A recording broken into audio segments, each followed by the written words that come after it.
Hey, you. So glad you are here today. Let's see, we're still in week 34, and it is August 23rd. We are about to read for day 236, and we're still in the book of Job, and I'm just going to go ahead and get started. We're in Job chapter 8, verses 1 through chapter 11, verse 20. Then Bildad the Shuhite replied, "How long will you say such things? Your words are a blustering wind. Does God pervert justice? Does the Almighty pervert what is right? When your children have sinned against him, he gave them over to the penalty of their sin. But if you will look to God and plead with the Almighty, if you are pure and upright, even now he will rouse himself on your behalf and restore you to your rightful place. Your beginnings will seem humble, so prosperous will your future be. Ask the former generations and find out what their fathers learned. For we were born only yesterday and know nothing, and our days on earth are but a shadow. Will they not instruct you and tell you? Will they not bring forth words from their understanding? Can papyrus grow tall where there is no marsh? Can reeds thrive without water? While still growing and uncut, they wither more quickly than grass. Such is the destiny of all who forget God. So perishes the hope of the godless. What he trusts in is fragile. What he relies on is a spider's web. He leans on his web, but it gives way. He clings to it, but it does not hold. He is like a well-watered plant in the sunshine, spreading its shoots over the garden. It entwines its roots around a pile of rocks and looks for a place among the stones. But when it is torn from its spot, that place disowns it and says, "I never saw you." Surely its life withers away, and from the soil other plants grow. Surely God does not reject a blameless man or strengthen the hands of evildoers. He will yet fill your mouth with laughter and your lips with shouts of joy. Your enemies will be clothed in shame, and the tents of the wicked will be no more. Then Job replied, "Indeed, I know that this is true. But how can a mortal be righteous before God? Though one wished to dispute with him, he could not answer him one time out of 1,000. His wisdom is profound, his power is vast. Who has resisted him and come out unscathed? He moves mountains without their knowing it, and overturns them in his anger.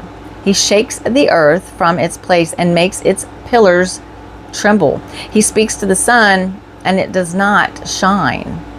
He seals off the light of the stars. He alone stretches out the heavens and treads on the waves of the sea. He is the maker and the bear and Orion, the Pleiades, and the constellation of the south. He performs wonders that cannot be fathomed, miracles that cannot be counted. When he passes me, I cannot see him. When he goes by, I cannot perceive him. If he snatches away, who can stop him? Who can say to him, 'What are you doing?' God does not restrain his anger. Even the cohorts of Rahab cowered at his feet. How then can I dispute with him? How can I find words to argue with him? Though I were innocent, I could not answer him. I could not only plead with my judge for mercy. Even if I summoned him and he responded, I do not believe he would give me a hearing. He would crush me with a storm and multiply my wounds for no reason. He would not let me regain my breath and would overwhelm me with misery. If it is a matter of strength, he is mighty. And if it is a matter of justice, who will summon him? Even if I were innocent, my mouth would condemn me. If I were blameless, it would pronounce me guilty. Although I am blameless, I have no concern for myself. I despise my own life. It is all the same. That is why I say he destroys both the blameless and the wicked. When a scourge brings sudden death, he mocks the despair of the innocent. When a land falls into the hands of the wicked, he blindfolds its judges. If it is not he, then who is it? My days are swifter than a runner. They fly away without a glimpse of joy. They skim past like boats of papyrus, like eagles swooping down on their prey. If I say I will forget my complaint, I will change my expression and smile, I still dread all my sufferings, for I know you will not hold me innocent. Since I am already found guilty, why should I struggle in vain? Even if I washed myself with soap and my hands with washing soda, you would plunge me into a slime pit so that even my clothes would detest me. He is not a man like me that I might answer him, that we might confront each other in court. If only there were someone to arbitrate between us, to lay his hands upon us both, someone to remove God's rod from me so that his terror would frighten me no more. Then I would speak up without fear of him, but as it stands now with me, I cannot. I loathe my very life, therefore I will give free rein to my complaint and speak out in the bitterness of my soul. I will say to God, do not condemn me, but tell me what charges you have against me. Does it please you to oppress you, to spurn and work your hands while you smile on the schemes of the wicked? Do you have eyes of flesh? Do you see as mortals see? Are your days like those of a mortal, or your years like those of a man? That you must search out my faults and probe after my sin, though you know that I am not guilty and that no one can rescue me from your hand? Your hands shaped me and made me. Will you now turn and destroy me? Remember that you molded me like clay. Will you now turn me to dust again? Do you not pour me out like milk and curdle me like cheese? Clothe me with skin and flesh and knit me together with bones and sinews? You gave me life and showed me kindness, and in your providence watched over my spirit. But this is what you concealed in your heart, and I know that this was in your mind. If I sinned, you would be watching me and would not let my offense go unpunished. If I am guilty, woe to me. Even if I am innocent, I cannot lift my head, for I am full of shame and drowned in my affliction. If I hold my head high, you stalk me like a lion and again display your awesome power against me. You bring new witness against me and increase your anger toward me. Your forces come against me, wave upon wave. Why then did you bring me out of the womb? I wish I had died before and I saw me. If only I had never come into being or had been carried straight from the womb to the grave. Are not my days, my few days almost over? Turn away from me so I can have a moment's joy before I go to the place of no return, to the land of gloom and deep shadow, to the land of deepest night, of deep shadow and disorder, where even the light is like darkness. Then Zophar the Namathite replied, are all these words to go unanswered? Is this talker to be vindicated? Will your idle talk reduce men to silence? Will no one rebuke you when you mock? You say to God, my beliefs are flawless and I am pure in your sight. Oh, how I wish that God would speak, that he would open his lips against you and disclose to you the secrets of wisdom. For true wisdom has two sides. Know this, God has even forgotten some of your sin. Can you fathom the mysteries of God? Can you probe the limits of the Almighty? They are higher than the heavens. What can you do? They are deeper than the depths of the grave. What can you know?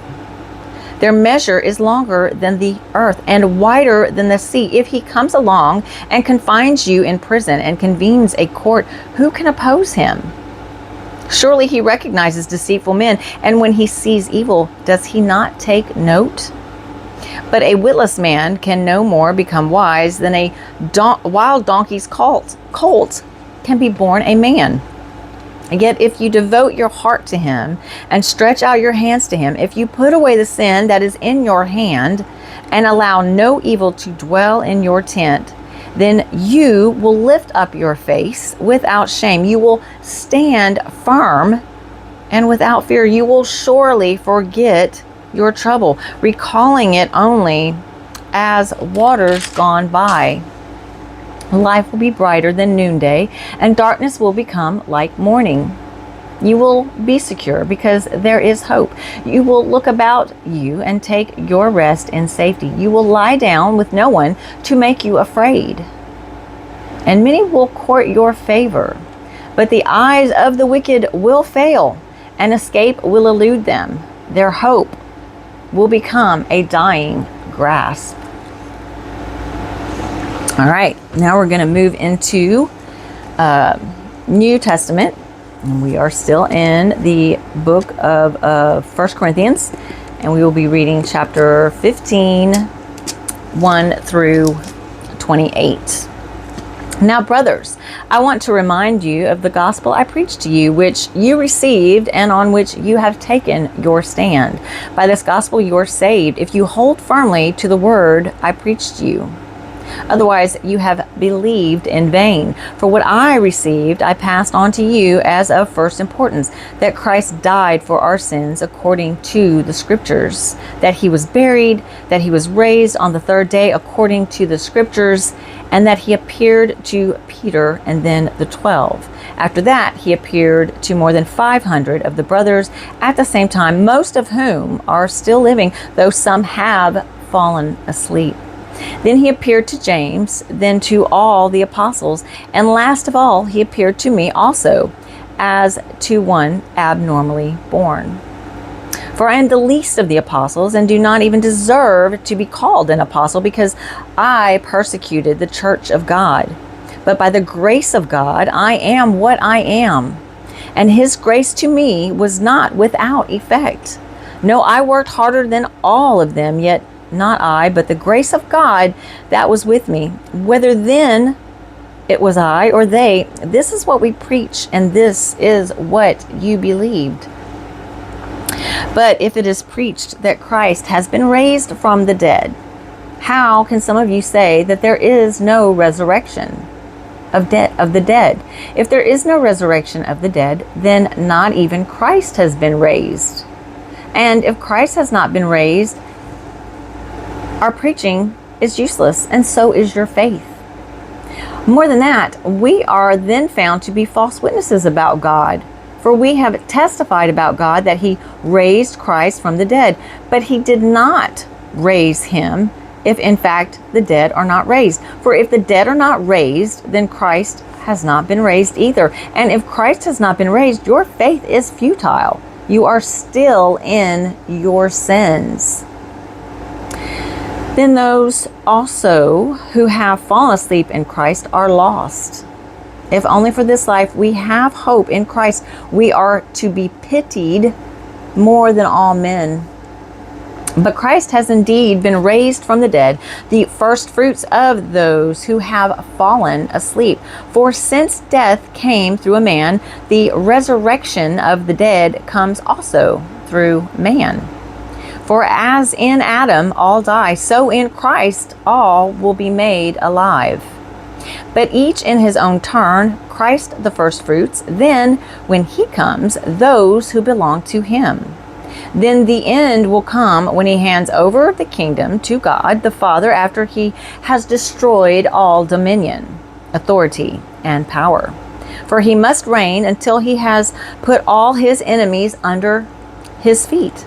The last enemy has to be destroyed. The last enemy to be destroyed is death. For he has put everything under his feet.